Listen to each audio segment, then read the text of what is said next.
days are I'm feeling free. These days are share them with me. These days are I'm feeling free. Aloha! Welcome back to the Minimalist Series Challenge.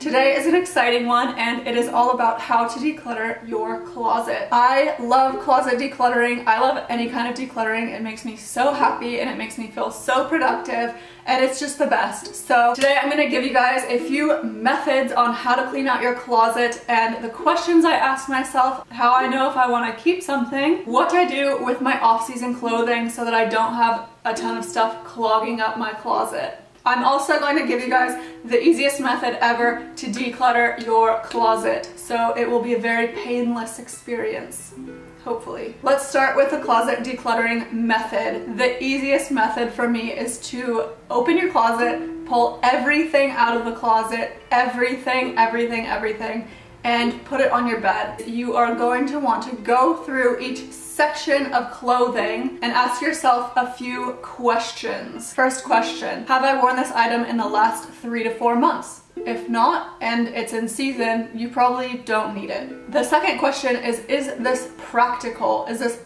piece of clothing practical? Is it something, if it's a jacket, does it actually keep me warm? Is it useful? If the answer is no, then you probably don't need that either.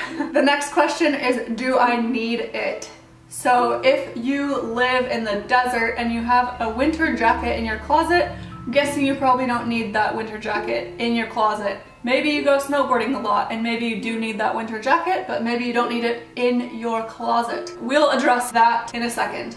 The last question is, do I love it? So this is kind of the question that is the catch-all. So if you've answered no to all of the questions above, but it's an item that you really, really love and you are not ready to part with it, then don't part with it. Minimalism isn't about depriving yourself of things that you love. It's about making room to have more things that you love and not make your life complicated and difficult and make it easy to get ready in the morning. So if there's something in your wardrobe that you really, really love and you don't want to get rid of it, then don't get rid of it. Okay, so once you've asked yourself all these questions, we are going to want to make 3 piles to separate all of these clothes into. Pile number 1 is the things that you're going to keep. Pile number 2 is the things that you're going to store. Pile number 3 is the donate or toss pile. So actually, maybe we're gonna have 4 piles. Pile number 3 is the donate pile and pile number 4 is the toss pile.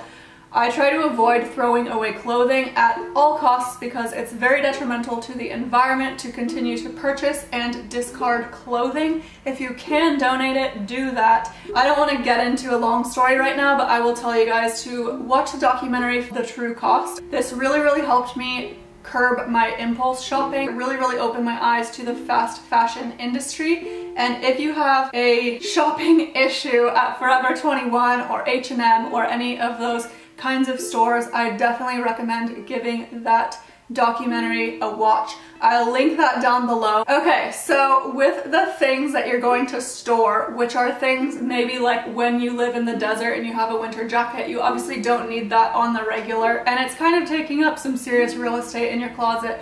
So instead of having to look at that every single day when you get ready and have it clog up your mind as options of things to wear when it's not really an option of something to wear, we're going to want to store these things. So the way that I store off-season clothing is very, very simple. You don't need to buy anything extra.